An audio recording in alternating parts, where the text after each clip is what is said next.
আসসালামু আলাইকুম। হিংসা সম্বন্ধে কিছু কথা বলতে চাই। হিংসা হচ্ছে এমন একটি জিনিস, আপনি যখন আপনার গন্তব্যস্থলে পৌঁছে যাবেন, আল্লাহ তাআলা আপনাকে আপনার মা বাবার দোয়া আপনার গন্তব্যস্থলে পৌঁছে দেবে। তখন দেখবেন মানুষে আপনার প্রতি হিংসা জন্মায় যাবে। কারণ হিংসা হচ্ছে এমন একটি জিনিস, হিংসা হচ্ছে পতনের মূল। যে যার জন্য ক্ষতি করার চিন্তা করে, আল্লাহ তাআলা বিপরীত ঠিক সেটা আবার ফিরে যায় যে কোনো একজনের মাধ্যমে।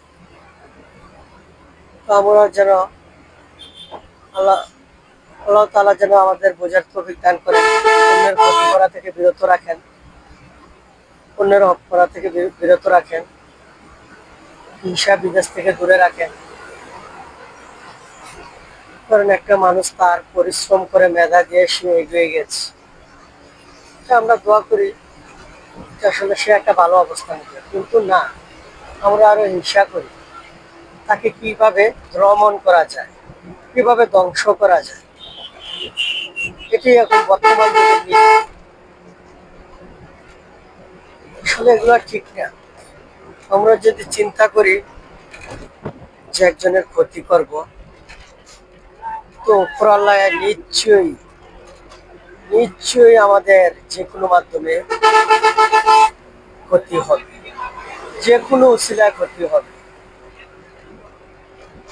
আমরা চাই হিংসা বিদ্বেষ ভুলে গিয়ে মানুষের সাথে মানুষের ভালো ব্যবহার করে, আচরণ করে চলাফেরা করার জন্য।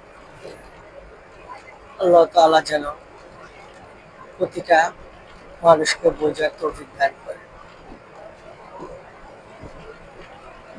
কারণ অনেক মানুষ আছে, আপনি বাড়ি করতেছেন, গাড়ি করতেছেন, এই করতেছেন, এই করতেছেন, দেখবেন আপনার পিছনে 10 জন খারাপ লোক লাগাই দিবে, হয়তো আপনার পিছনে হিংসা পরিণত হবে আপনাকে যে কোনো মুহূর্ত ধ্বংস করার জন্য। আসলে এটা ঠিক না। কারণ যে প্রতিটা মানুষের প্রতিটা অবস্থান থেকেই আল্লাহর কাছে শুকরিয়া আদায় করা, আল্লাহর কাছে শুকরিয়া আদায় করলে উপর আল্লাহ যে কোনো মুহূর্তে আপনাকে দিবে বাড়ি গাড়ি সবকিছু।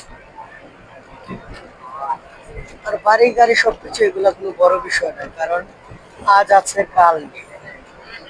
আপনি মরে গেলে কি সাথে নিতে পারবেন এগুলা? না। যদি